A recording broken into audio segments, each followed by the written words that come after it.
ಎಲ್ರಿಗೂ ನಮಸ್ಕಾರ. ಕನ್ಯಾ ರಾಶಿಯ ಆಗಸ್ಟ್ ತಿಂಗಳ ಭವಿಷ್ಯವನ್ನು ನೋಡುವಂತಹ ಸಮಯ.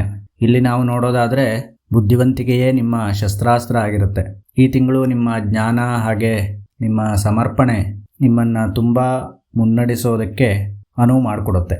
ಅದೇ ನಿಮಗೆ ಇಲ್ಲಿ ಶಕ್ತಿ ಅಂತೇಳಿ ಹೇಳ್ಬೋದು. ಬುಧ ರಾಶಿಯ ಅಧಿಪತಿಯಾಗಿರ್ತಾನೆ.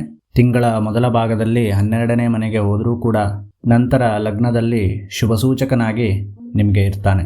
ಇದು ನಿಮಗೆ ಉದ್ಯೋಗದಲ್ಲಿ ಅಪರೂಪದ ಅವಕಾಶಗಳನ್ನು ಕೊಡೋದು, ಹೊಸ ಪ್ರಾಜೆಕ್ಟ್ಗಳನ್ನು ನೀಡುವಂತಹದ್ದು ಇದ್ರೂ ಕೂಡ ವರ್ಗಾವಣೆಯನ್ನು ತರುವಂತಹ ಸಾಧ್ಯತೆಗಳು ಕೂಡ ಇದೆ. ಅದರಿಂದ ಏನು ನಿಮಗೆ ಹಾನಿ ಆಗೋದಿಲ್ಲ.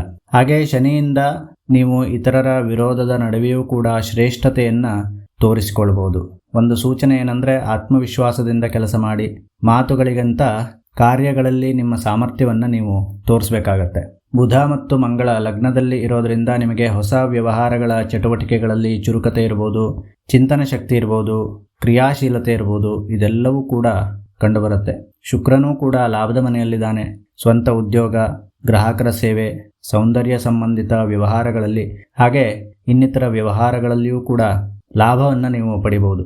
ಕೆಲವೊಂದು ಕೆಲಸದಲ್ಲಿ ಸ್ವಲ್ಪ ವಿಳಂಬತೆ ಆಯಿತು ಅಂಥೇಳಿ ದುಃಖ ಪಡೋದು ಬೇಡ, ನಿಮಗೆ ಲಾಭ ಸಿಕ್ಕೇ ಸಿಗುತ್ತೆ. ಹಾಗೆ ವ್ಯವಹಾರ ಸಂಬಂಧಿತವಾದಂತಹ ಯಾವುದೇ ಹೊಸ ಪ್ಲ್ಯಾನ್ಗಳಿರ್ಬೋದು ಅಥವಾ ಹೊಸ ನವೀಕರಣ ಇರ್ಬೋದು, ಮಾರ್ಕೆಟಿಂಗ್ ಯೋಜನೆಗಳಿರ್ಬೋದು, ಶುರು ಮಾಡೋದಕ್ಕೆ ಇದು ಉತ್ತಮವಾದಂತಹ ಸಮಯ. ಸೂರ್ಯ 11ನೇ ಮನೆಯಲ್ಲಿರೋದರಿಂದ ಆಗಸ್ಟ್ 21ರ ತನಕ ಹಣದ ಹೆಚ್ಚಿನ ಲಾಭ ಇರುತ್ತೆ. ನಂತರ 12ನೇ ಮನೆಗೆ ಸಾಗೋದ್ರಿಂದ ಕೆಲವೊಂದು ಅನಿರೀಕ್ಷಿತವಾದಂತಹ ವೆಚ್ಚಗಳು ಬರ್ಬೋದು, ವೈದ್ಯಕೀಯ ಖರ್ಚುಗಳು ಬರುವಂತಹದ್ದು, ಹಾಗೆ ಪ್ರವಾಸದ ವೆಚ್ಚವನ್ನು ಭರಿಸುವಂತಹ ಸಾಧ್ಯತೆಗಳು ಹೆಚ್ಚಾಗಿ ಕಂಡುಬರುತ್ತೆ.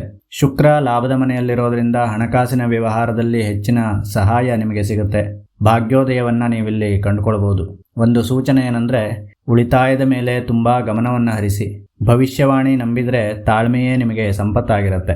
ಶಿಕ್ಷಣ ಕ್ಷೇತ್ರದಲ್ಲಿ ಸ್ಪರ್ಧಾತ್ಮಕ ಪರೀಕ್ಷೆಗಳನ್ನು ನೀಡ್ತಾ ಇರುವಂಥವರಿಗೆ ಉತ್ತಮವಾದಂತಹ ಸಮಯ. ಗುರು 8ನೇ ಮನೆಯಲ್ಲಿರೋದರಿಂದ ಆಧ್ಯಾತ್ಮ ಇರ್ಬೋದು, ತತ್ವಜ್ಞಾನ, ವೇದಾಧ್ಯಯನಗಳಲ್ಲಿ ಹೆಚ್ಚಿನ ಅನುಕೂಲಗಳನ್ನು ನೀವು ಕಂಡುಕೊಳ್ತೀರ. ಒಂದು ಸೂಚನೆ ಏನಂದರೆ ಗುಂಪಿನಲ್ಲಿ ಅಭ್ಯಾಸವನ್ನು ಮಾಡೋದರಿಂದ ಸಿಂಪಲ್ ಆದಂತಹ ಪ್ಲ್ಯಾನನ್ನು ಮಾಡಿಕೊಂಡು ಅನುಸರಿಸಿದರೆ ತುಂಬ ಉತ್ತಮ. ಈ ತಿಂಗಳು ಕುಟುಂಬದಲ್ಲಿ ಸಮಾಧಾನಕರವಾದಂತಹ ವಾತಾವರಣ ಇರುತ್ತೆ. ನಿರಾಕರಿಸದ ಪ್ರೀತಿ ನಿಮಗೆ ಸಿಗುತ್ತೆ. ಸಕಾರಾತ್ಮಕವಾದಂತಹ ಮಾತುಕತೆಯನ್ನು ನೀವು ಕಂಡುಕೊಳ್ಬೋದು. ಕೆಲವೊಮ್ಮೆ ಮಂಗಳ ಲಗ್ನದಲ್ಲಿರುವಂತಹ ಕಾರಣದಿಂದ ಮಾತಿನಲ್ಲಿ ಕಠಿಣತೆ, ಅರ್ಥವಿಲ್ಲದಂತಹ ಸಂಗತಿಗಳು ಉಂಟಾದ್ರೂ ಕೂಡ ಚಿಂತೆ ಬೇಡ. ನಿಮ್ಮ ನಡವಳಿಕೆಯ ಶಿಷ್ಟತೆ ಏನಿದೆ ಮನೆಯಲ್ಲಿನ ಸಮತೋಲನಕ್ಕೆ ಪ್ರಮುಖ ಆಗಿರುತ್ತೆ.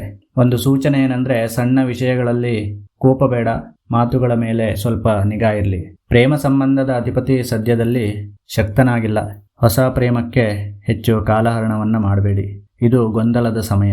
ವೈವಾಹಿಕ ಜೀವನದಲ್ಲಿ ಮೊದಲಿನ ಕೆಲವು ಒತ್ತಡಗಳಿದ್ರೂ ಕೂಡ ಪರಸ್ಪರ ಆರೈಕೆ ಇರ್ಬೋದು, ಭಾವನಾತ್ಮಕ ಬೆಂಬಲ ಇರೋದು, ಇದರಿಂದ ಸಮನ್ವಯವನ್ನು ಕಂಡುಕೊಳ್ಳಿ. ಇಲ್ಲಿ ನಿಮಗೆ ಸೂಚನೆ ಏನು ಅಂದರೆ ನಿಮ್ಮ ಸಂಗಾತಿಯ ಹೃದಯದ ಮಾತನ್ನು ಕೇಳಿ. ಭಾವನೆಗಳಿಗಿಂತ ಸಹಾನುಭೂತಿ ತುಂಬ ಹೆಚ್ಚಿನದಾಗಿರುತ್ತೆ. ಆರೋಗ್ಯದಲ್ಲಿ ಮಿಶ್ರ ಫಲಿತಾಂಶ. ತಲೆನೋವು, ಕಣ್ಣು ಹಾಗೆ ಜ್ವರ, ಕೆಲವೊಂದು ಒತ್ತಡದ ಸಂದರ್ಭಗಳು ಬಂದೊದಗಬಹುದು. ಇದಕ್ಕೆ ನೀವು ಹೆಚ್ಚಿನದಾದಂತಹ ಧ್ಯಾನವನ್ನು ಮಾಡೋದು, ಉತ್ತಮವಾದಂತಹ ನಿದ್ರೆ ಹಾಗೆ ಆಹಾರದಲ್ಲಿ ಸಮತೋಲನವನ್ನು ಕಂಡುಕೊಂಡು ಹೆಚ್ಚಿನದಾದ ನೀರಿನ ಸೇವನೆಯನ್ನು ಮಾಡಿದರೆ ಸ್ವಲ್ಪ ಒಳ್ಳೆಯದು. ಇದೆಲ್ಲದಕ್ಕೂ ನೀವು ಪರಿಹಾರವನ್ನು ಯಾವ ರೀತಿಯಾಗಿ ಕಂಡುಕೊಳ್ಬೋದು ಅಂತಂದರೆ ಪ್ರತಿ ಗುರುವಾರ ಓಂ ಅಂಗಾರಕಾಯ ನಮಃ ಅಂಥೇಳಿ 21 ಬಾರಿ ಜಪವನ್ನು ಮಾಡ್ಕೊಳ್ಳಿ. ಹಾಗೆ ಶುಕ್ರವಾರ ದೇವಾಲಯಕ್ಕೆ ಏನಾದರೂ ಪ್ರಸಾದವನ್ನು ಮಾಡ್ಕೊಂಡೋಗಿ ನೈವೇದ್ಯವನ್ನು ಮಾಡಿ ಅಲ್ಲಿ ಬರುವಂತಹ ಭಕ್ತರಿಗೆ ಅದನ್ನು ವಿತರಣೆಯನ್ನು ಮಾಡಿ. ಸಾಧ್ಯ ಆದರೆ ಒಂದು ತುಳಸಿ ಗಿಡವನ್ನು ನೆಟ್ಟು ಪ್ರತಿನಿತ್ಯ ನೀರನ್ನು ಅದಕ್ಕೆ ಹಾಕಿ ಅದನ್ನು ಉತ್ತಮವಾಗಿ ಬೆಳೆಸಿ, ಅಥವಾ ಮನೆಯಲ್ಲಿರುವ ತುಳಸಿಗೆ ಪ್ರತಿನಿತ್ಯವಾಗಿ ನೀರನ್ನು ಹಾಕಿ.